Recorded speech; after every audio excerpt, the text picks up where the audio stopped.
Okay. Welcome to Handi Quilter's Watch and Learn. We have a special episode for you today. I'm Krisitna Whitney, and I'm a studio educator with Handi Quilter. Today, however, we're not at Handi Quilter. We're at my home studio here. And with me, I have my daughter, Morgan. Hi, everyone. Welcome. Thank you. So, Morgan, tell us what it was like growing up with a mom that was a quilter. Well, I was here kind of at the stages when you were starting to quilt, so I remember driving around to all the different places so you could get your quilting done, trying to find a machine that was available. And once you finally got yours, I remember how excited you were to have it down here. I was a little less excited because that meant that I had to wake up in the mornings to hearing the quilting machine going, and being a teenager, I did not like to wake up early on a Saturday morning. You quilt when you have to quilt. Yeah. So. But no, I think it was awesome to be able to come in and see my mom doing what she loves, and I think it's kind of inspired me to do what I love as well. It might not be quilting all the time, but other things. Yeah, so you've made a couple quilts. When I was in like junior high and stuff, I did a couple small ones, but yeah. Home ec classes, things like that. Yep. Okay, so tell me, what are your thoughts on quilts? Like, you grew up having quilts all around you. Yeah, like our great grandma would always have quilts for us. We'd have aunts and everybody bringing us quilts, and so it's just kind of normal. And you always have quilts, and I don't think I realized how much time, effort, and money went into creating quilts until doing this big one. And I was sitting there for hours and hours and hours, and even with my mom's help, it was a lot of work to try and get it all together and to figure out what I wanted to do, make sure that the corners all aligned, and it was exhausting a little bit. So it's kind of cool to know, looking back on all the quilts that I've had throughout my lifetime, that all that work and effort went into all that, and I just kind of took it for granted. So not anymore. I say pretty much all of my quilts have a little bit of blood, sweat, and tears, literally. So just depending on the quilt. One benefit, though, that I think for you growing up was, were you ever cold at night? Nope. If you were, you just go grab another quilt. Yeah, I think last night I had several quilts on my bed, and yeah, you always stay warm. So, okay, so right here in front of us, we have this beautiful quilt, so well made. The corners are amazing. Just kidding. So I made this quilt for Morgan when she was graduating from high school. I wanted her to have something that she could take with her. And so Morgan, tell us a little bit about the trip that this quilt has gone on with you. Man, I don't even know where this quilt has been. This was, I had this in college. I would take it to all the football games I ever went to, and in the middle of winter when you're out there freezing at night, it was the best blanket to have, and all my friends would always want to come and share it with me because they knew it was so warm. And I just needed like a pair of socks made out of this stuff to keep my feet warm, and otherwise I'd be good. But I've moved across the country a couple times with this, and it's always in my car, always there for emergencies. I've had it in many snowstorms, and it's kept me safe, and I love it. Yeah. It smells like campfire at the moment, I think, because campfires are a good place to have it as well. Yes. So for me, when I was in college, my grandma, she was the one that taught me how to quilt. And she always said, do you have a quilt in your car? And you had to have an emergency quilt, no matter what. And so that was a big thing. So that was actually the intention for this quilt, that it would live in the car and be used in emergencies or, those outdoor activities, things like that. So when I made this quilt, I used denim, so leftover jeans. They're probably a lot of your jeans, I don't even remember. And then I used flannel on the top, so the plaid flannel. But the backing that I chose was a fleece, so that it would be a little bit warmer. So that was kind of the purpose for this quilt. So Morgan, tell us about not the most recent, but a recent football game that you went to. Oh, and by the way, Morgan recently got married. Yes, I did. So I have my first son-in-law. So my son-in-law, your husband, plays football for a college here. And so tell us about one of those football games that you went to. Yeah, so my husband was playing a football game, and my in-laws, his parents came down, and I was sitting with them, and they all bring their blankets that they have literally off their beds. They pull the blankets off their beds because that's what they had, and they wanted to keep warm. And to me, that's just a little bit foreign. I don't want to sleep with the same. We need to have a quilt for every purpose. But anyway, so I had this blanket with me, and I was wrapped up in it, and I think I got up to go to the bathroom or something, and I said, hey, do you want to hold this blanket for me? And I gave it to my mother-in-law, and I came back, and she's like, this is amazing. Like, this is so warm. Like, what is this made out of? And I was like, oh, it's like fleece and denim and flannel, and it's super heavy, isn't it? And she's like, yeah, that's amazing. This is perfect for football games. And I thought that was a huge compliment to my mom, so I texted her and I told her that what my mother-in-law had said. And I was like, hey, Mom, do you want to make one for her for Christmas? And because, like, I can't make a quilt like that. And my mom, I thought she was joking with me a little bit and just said, you should make one. And I was like, I don't know about that. But I figured I'd had a couple months before, so I would take that time and I'd try my best and hopefully come up with something. So this quilt behind us is that quilt that we made together. So. Okay, so this was a lot of fun for me. I was able to finally step back. I think I'm at that point in my life where I can say, yes, I can make a quilt for your mother-in-law, but I'm not going to. You have the skills, and if you don't have the skills, we're going to give you those skills. So I'm going to empower her to make her own quilts. So we want to pass that generational knowledge down and keep it going. So Morgan, will you grab those papers there, and we'll show those to our viewers. No, I'm done. Sure. So the first thing that we did was Morgan and I sat down and she came up with a pattern that she liked. So she liked this kind of chevron look. And then tell us how you picked out your colors. So my in-laws are all from Boise area. They love Boise State. So Boise, Idaho. Boise, Idaho, yes. But their colors are blue and orange, and they're a big sports family, so I figured if they're going to be going to football games, they'd be probably going up in that area, so we would make them the colors of their favorite sports team. Excellent. And then we had to pick the size for this quilt. It's a really odd-shaped quilt. Yes. It's about 70 inches by 100 inches. And tell us the reasoning for that. Yeah, so I figure that at football games you usually want to be like close to somebody, you want to share the warmth a little bit. So I made it long enough that you could wrap it around two people. And then our family's also really tall, so I tried to make it long enough that it would go from your shoulders down to your ankles sideways. So a little bit unconventional, I'm sure, but hopefully it fits the purpose here. Yep. So the purpose is for staying warm outdoors. It's not necessarily a bed quilt. It's definitely not a show quilt. So there are many different purposes for quilts. So I'm really excited about this one. Okay, so we came up with this design. We made a pattern for it. Used a lot of what we call half square triangles. Did you have fun doing those? It was very monotonous work, just sewing my triangles and for days.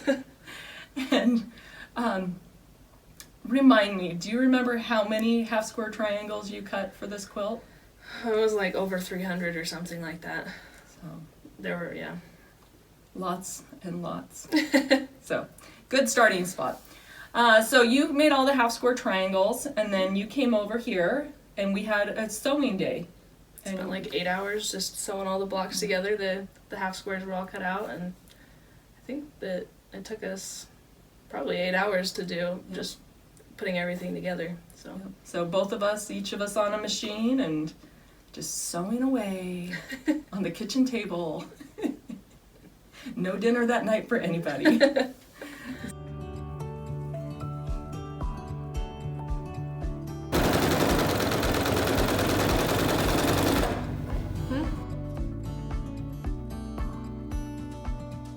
Okay, we're back. We've got the finished quilt top here.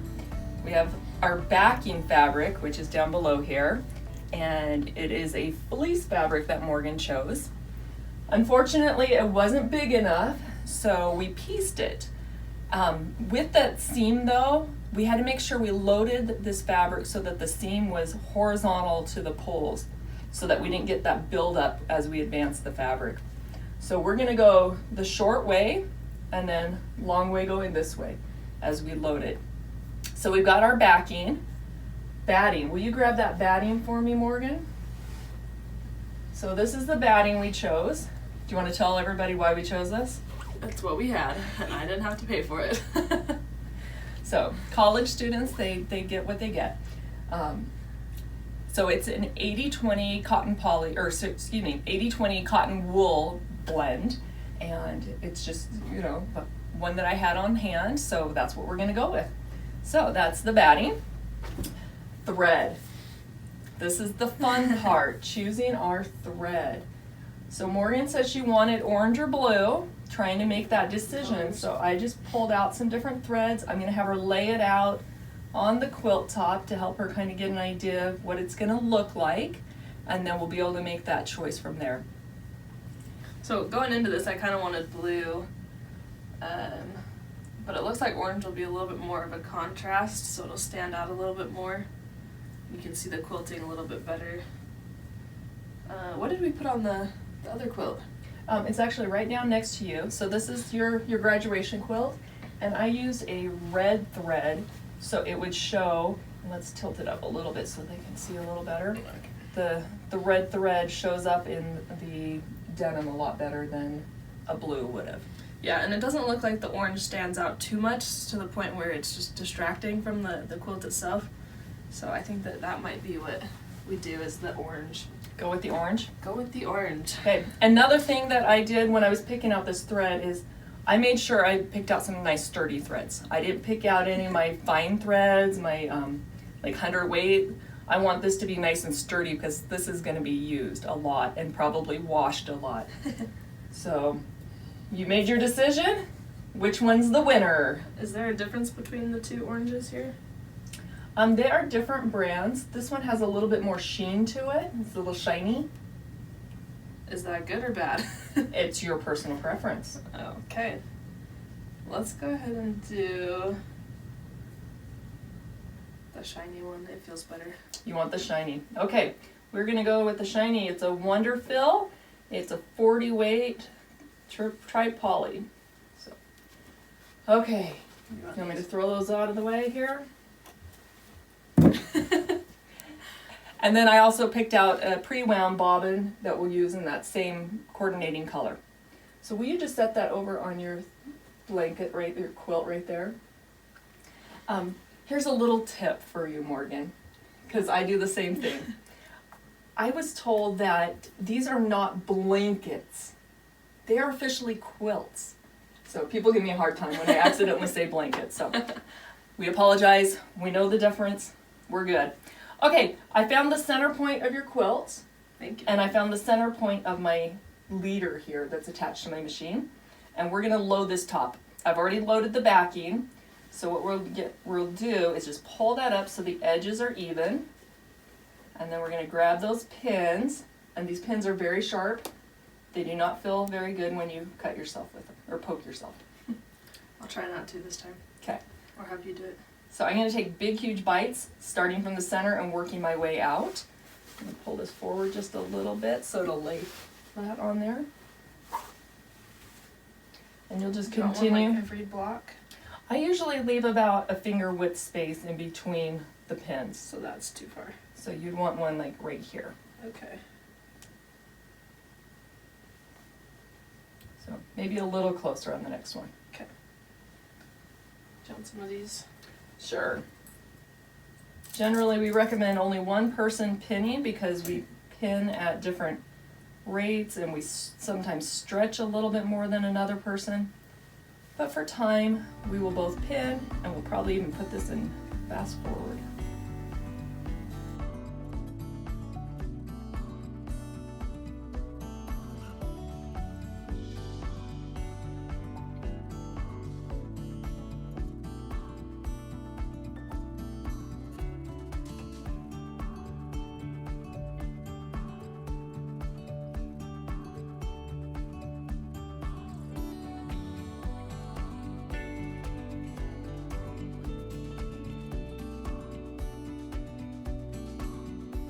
Excellent job, Morgan. Let's go ahead and we're gonna roll this up. So if you'll flip the ratchet down on that pole where your hand is, down just a little bit to back, no, back towards you, up, that one. And then we'll just roll this pole. Okay, keep it nice and straight if we need to do any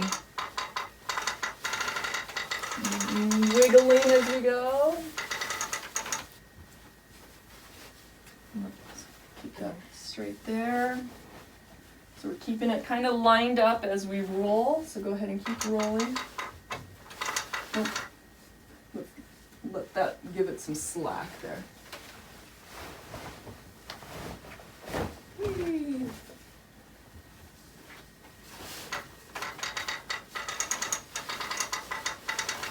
Okay, I'm going to massage this a little bit so that our ends are staying the same. Looks like this one's kind of twisted a little bit, is that? We're just getting some build up there. As we're rolling, we want to make sure that the edges stay kind of close to the previous row, but without pulling or stretching on it.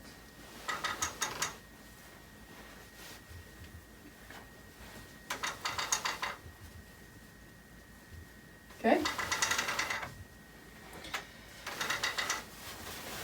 Okay, stop for 1 second. Let's get this side massaged back down into place.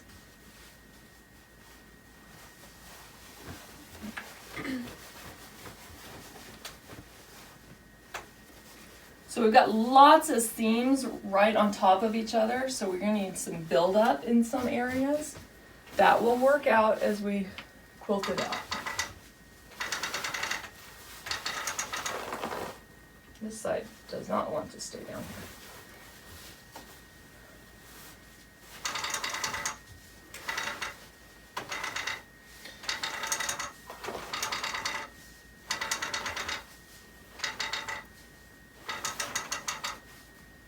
This one's a little.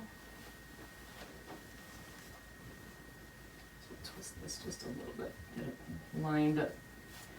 Okay. So we're leaving it right here. So that's good. Let's just flip this over. Look at all that extra thread. Okay, I'm gonna pop this bar up into my pole cradle. Can you pop that one up also? Does this come out? Yep. Perfect. Okay, with that lifted up, we have all this extra space here to put our batting in. One thing I do want to mention is our our fleece backing is really stretchy in both directions. So when I tighten up this backing, I want to make sure I'm not over tightening it. So I'm just going to tighten it just a little bit till I feel a little bit of tension and no more. Okay, batting.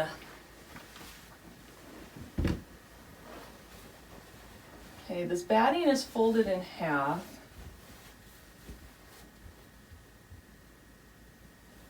Oops. I'm going to give you half, and I'll take this half. I'm just going to slide it under.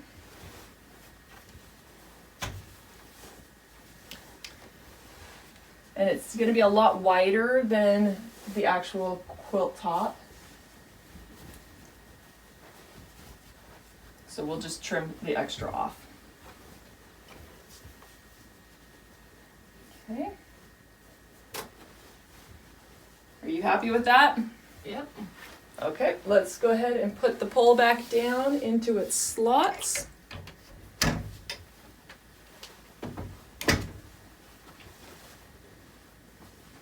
actually, I'm going to have you pop your end back out again. I can unwind it a little bit more. Okay, excellent. Go ahead and pop it back in. Okay, right now what we're going to do is we're going to stitch a plumb line, just a straight line going across the top using our channel locks, and then we'll line this up to the line we stitch. So we know that the quilt top is lined up straight to begin with. So if you want to go ahead and bring that machine over to this side, get this batting out of our way. Well, you're moving it all the way over to the left. I'm going to switch sides and use my batting scissors and cut off some of this extra batting so it's not in our way.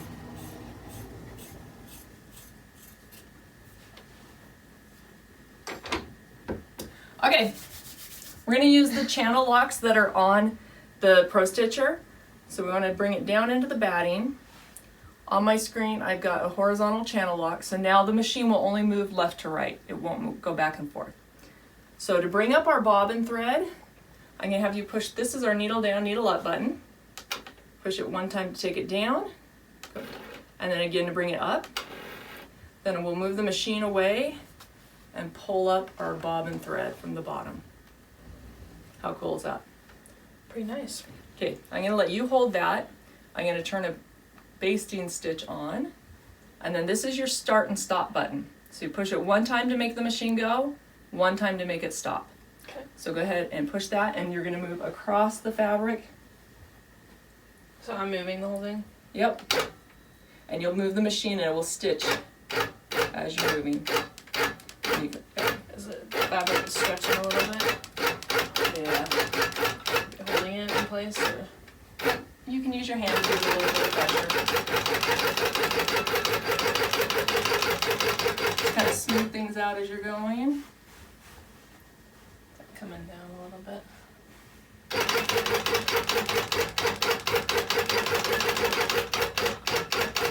Well, that's one way to get a straight line.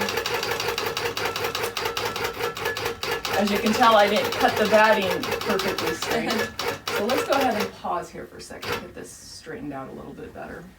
Pull that in down. Okay, and the machine is still turned on, just so you know.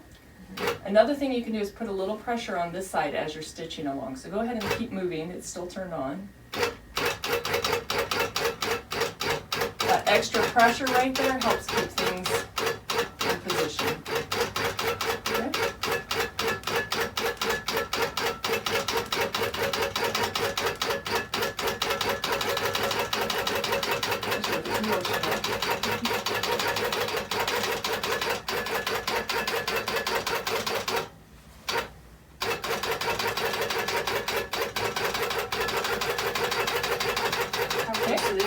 That's close enough. Go ahead and turn it off.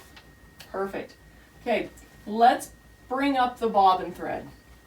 So I'm going to show you how to do this. I'm going to pull on this thread here, giving it some slack as I move the machine.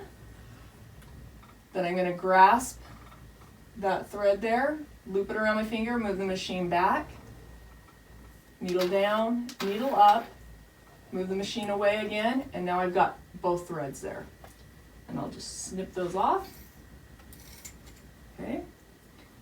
Next step is to put your quilt top lined up perfectly with your plumb line. And I've got a center mark right here from my leader. So we'll make sure that the center of your quilt lines up right there. Okay. And I'm actually going to just put a little pin there. Okay. And I make sure I put the pin down low enough that I have plenty of room to stitch my basting stitch. So all of the pins should be at that same level? Mm-hmm. And I'll put like maybe 2 or 3 pins in just to kind of hold it in place as I'm stitching. Not necessary, but it's how I do it.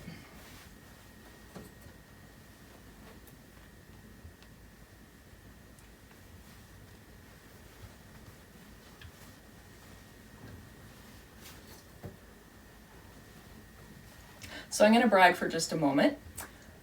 Morgan, how long did it take you to graduate from college? 2 years. 2 years with a degree in statistics. So here's the test. Oh no. We're going to see how much she remembered about bringing up the bobbin thread at the beginning and at the end. Okay. Am I starting over here? You're going to start over here. And I did turn off your channel lock, so when you bring the machine back I'll down, have to put it back on. yeah, get it in position first. So just start right here at the very end? Yep. A little over, a little... You can be a little bit to the left, but you want to be about 1/4 of an inch from the top of the quilt. Because when you do your binding, the binding will cover that stitch up, so you don't have to worry about it. Okay, that's probably pretty close. Okay? Do you remember how to turn the horizontal channel lock on? The lock is on. And press down button, up, move it away,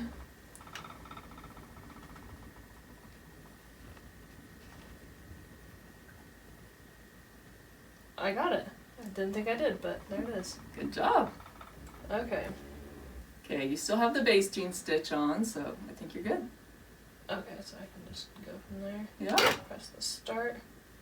And you have to move the machine. There you go.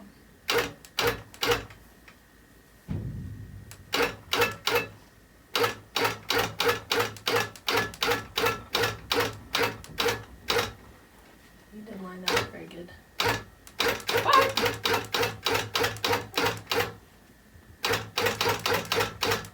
And if it starts to pucker again like that, again, you can put some pressure here. And that helps fill in some of the pressure.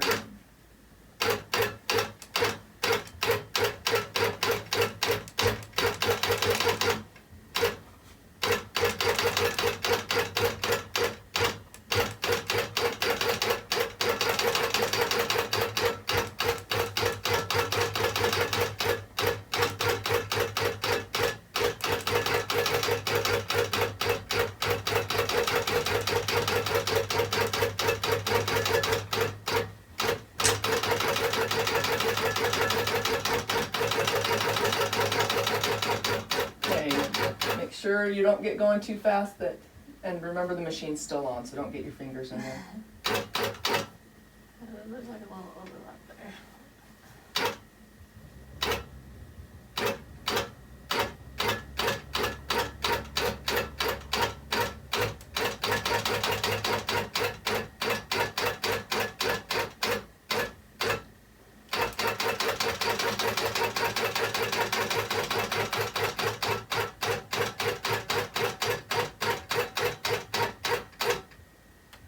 Okay. Now Now's for the the fun test. part. Okay. So I'm gonna move it a little bit. Yeah, here, let's take off your channel locks for you. Okay. Oops. I'm gonna grab Okay. it. Get a little bit of. Usually I pull the slack down right here so you're not putting pressure on that needle. Okay. Okay, only holding the top thread.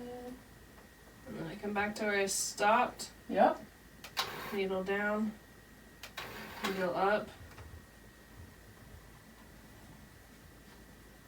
And I have 2 threads here. Is that, yep, okay. I did it. I This knew is the she was most smart. I've ever. Okay, Alright. so we've got this plumb line. Next thing that we're gonna do is set up our edge to edge. And we didn't talk about the edge to edge. So let's tell them about which design you chose and why. Yeah. So my in-laws are a very sporty family.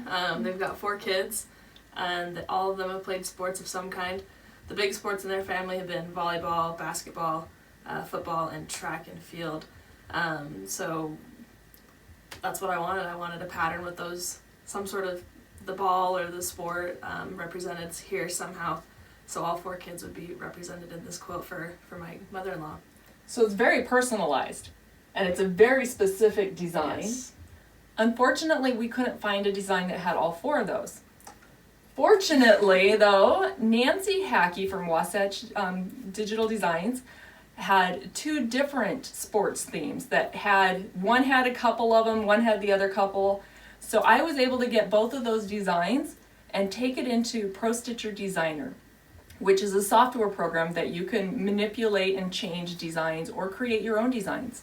So I took it into that software and I was able to combine the different aspects of those 2 into one to create this overall edge-to-edge design that has volleyball, basketball, football, and a track shoe.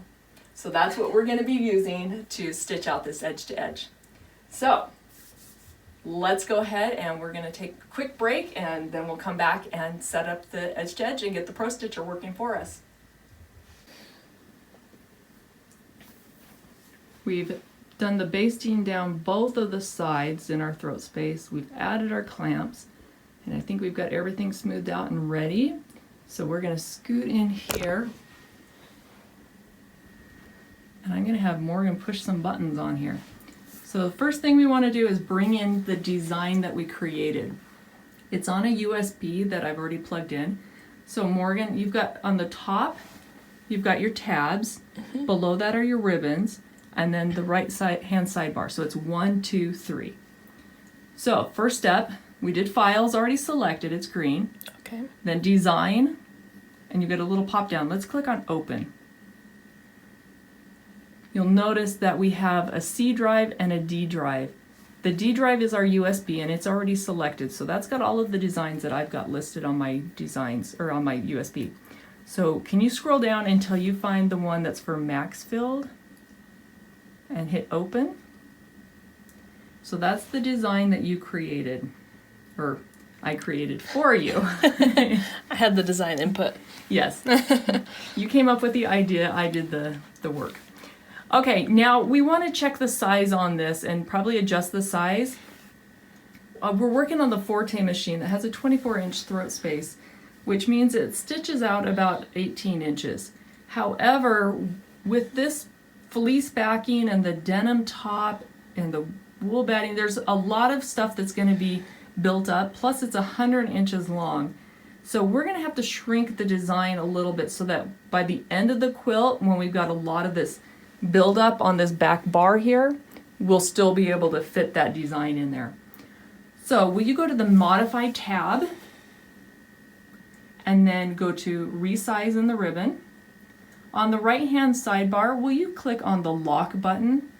That's going to make sure that the height and the width change in proportion. What is the height set at right now? 16.7. Okay, click on that box. And let's drop it down to, you can just X out of that keyboard. Let's do 15 to try to be safe. Okay, perfect. Now we've got our design. What we need to do is set up an area that represents the actual quilt top. So I'm going to have you move the machine up to the top left, and I'm going to have you go about 1/2 inch off to the side and up above it. So I'm going to move this camera so we can see. Okay, perfect. Now I'm going to have you go to the Area tab on the screen. Up at the top, the tab. Oh, yes. And then in the ribbon, I'm going to have you click to corner.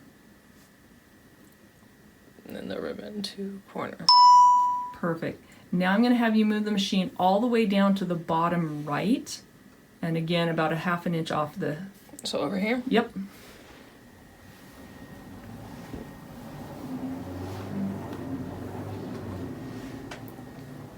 And once you're about 1/2 inch off the edge of the quilt there, I'm going to have you do that to corner button again. Perfect. And then bring it back over here so we can see the screen.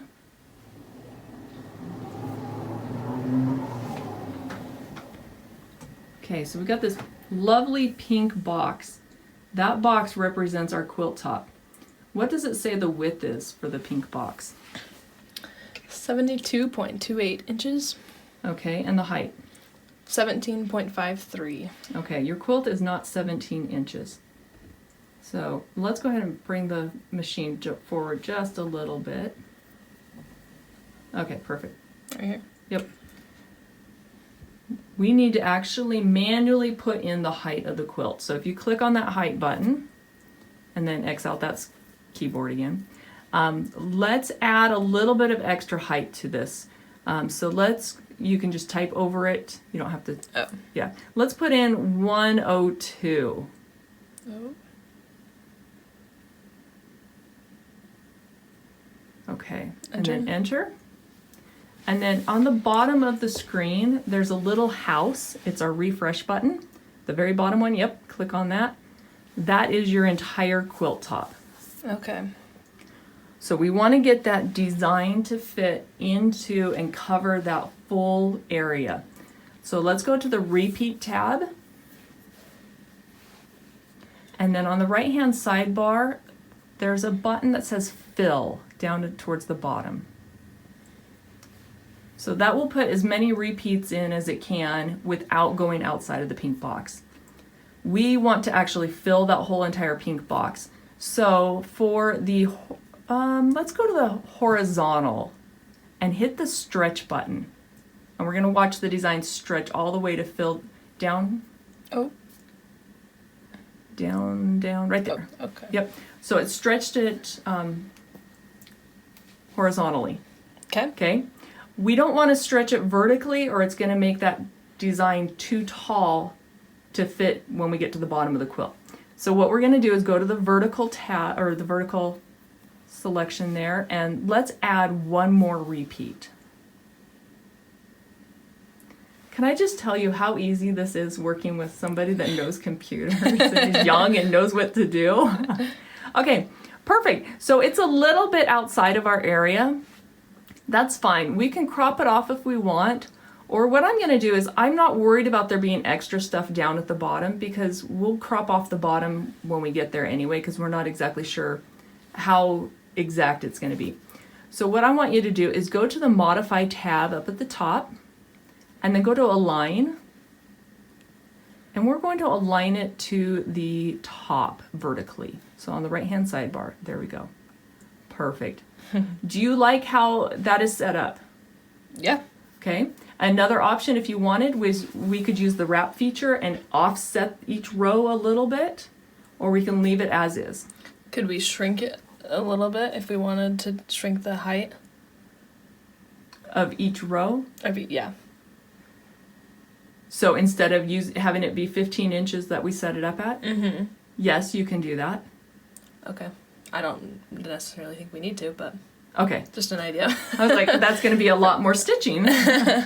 So if you want, down here we've got the 1-to-1 button, that zoom. If you click on that, that's going to show you how closely it's going to be stitching. Wow.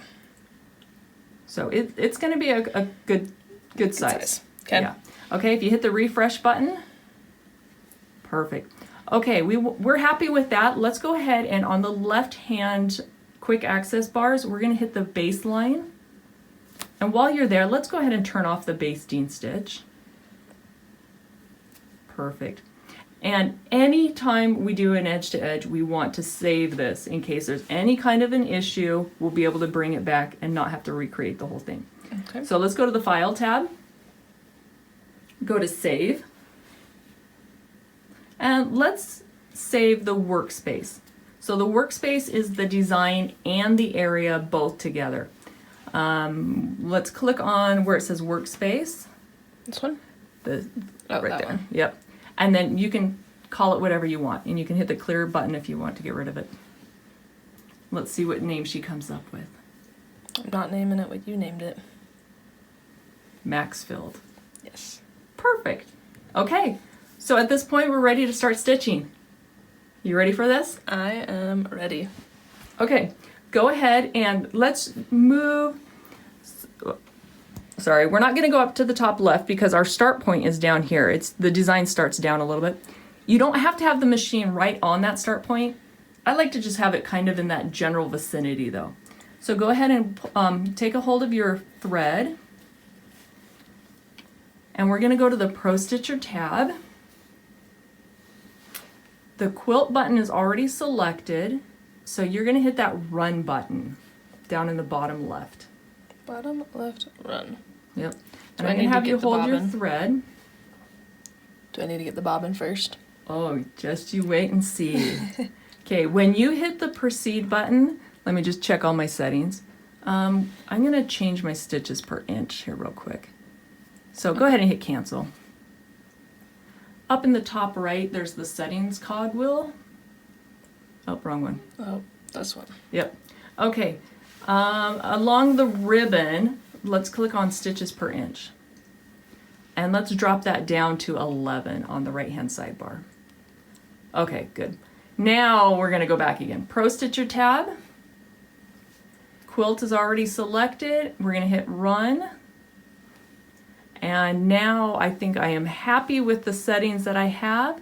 So making sure the needle is in the up position, go ahead and take a hold of your thread and then hit the proceed button, and the machine is going to move to its start point. It's going to take one stitch. Now you are the one that's going to pull up that bobbin thread. So you can move the machine, pull up the bobbin.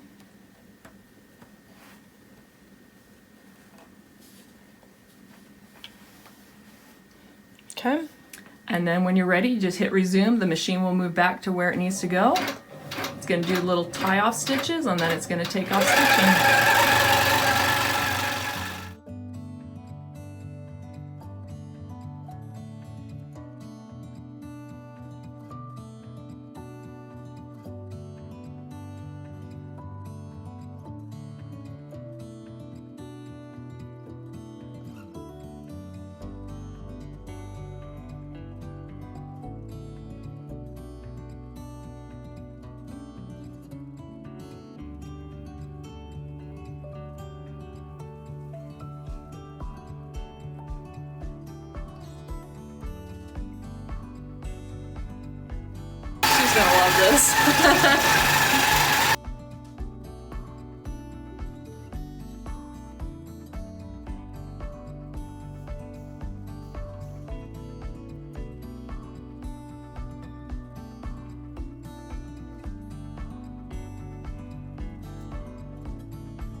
Well, first row's done. What do you think? It looks amazing, and I'm super excited to show them what it looks like. Okay, well, we still have a lot of work to do. 6 more rows? I think 6 more. So those side clamps, we're gonna just squeeze them, take them off, and we're going to advance. So we're gonna cut our threads here at the end, and I'm gonna do the cheater way since I'm at the end. Oops. Okay, so I'm gonna bring the machine back, and I'm looking at my screen here, and I want my horizontal orange crosshair to be above the next row. So I'm gonna bring it here and make sure I've got room. And now I'm gonna drop my needle into the fabric. Okay. And I'm gonna hit my drag button, and that's gonna lock the design. It turns to the word drop when it's green. So it locks that design to that needle, so as the machine moves, the design's gonna move with it. Okay. So I'm gonna swap you sides. I'm gonna lift up these ratchets just on these front 2 poles, and then I'm going to start advancing the fabric. And if you watch the screen, the design is moving with the machine. Yeah. So it's leaving that pink box. That is fine.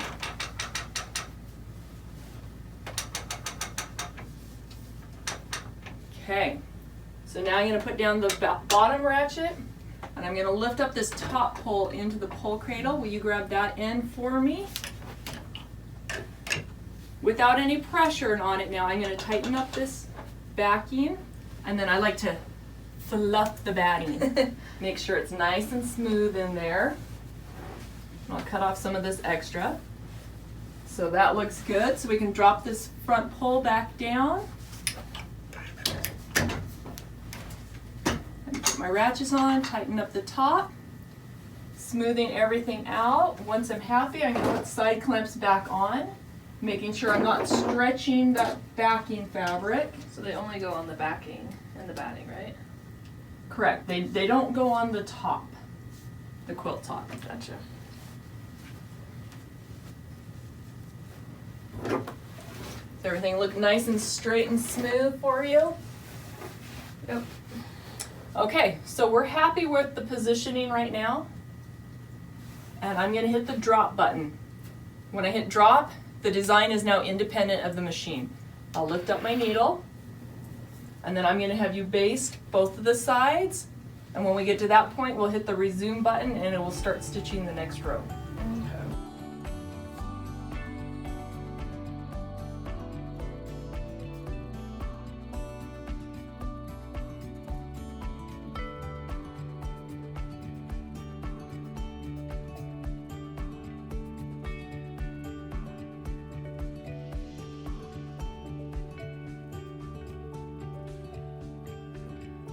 When you're done basting, go ahead and bring the machine all the way back over to this side. The machine knows where to go, but it's a lot faster for you to get it kind of in the general ballpark. And look at you, you already know where it's going to go to. So let's give it a little bit more tail so you don't lose your thread. There you go. Okay, now you'll hit the resume button. Oh, you're in baste mode. So go ahead and let's turn that off. And resume again? Yep. So that base mode warning didn't used to be there, and I would start stitching with it basting, and then I'd stop and reset everything, and I'd do it again in baste still. So that is a great new feature that they've added. Okay, got your bobbin thread. Oh, I think you know what you're doing.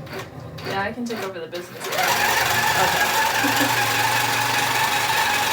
Okay, we'll let it go then. What do you think? It's looking really, really good. We just finished up one of the rows, and I'm super excited to show it to my mother-in-law. I definitely did not realize how much work went into it, I guess. So now I can say that I know how to operate the machine, just a little bit.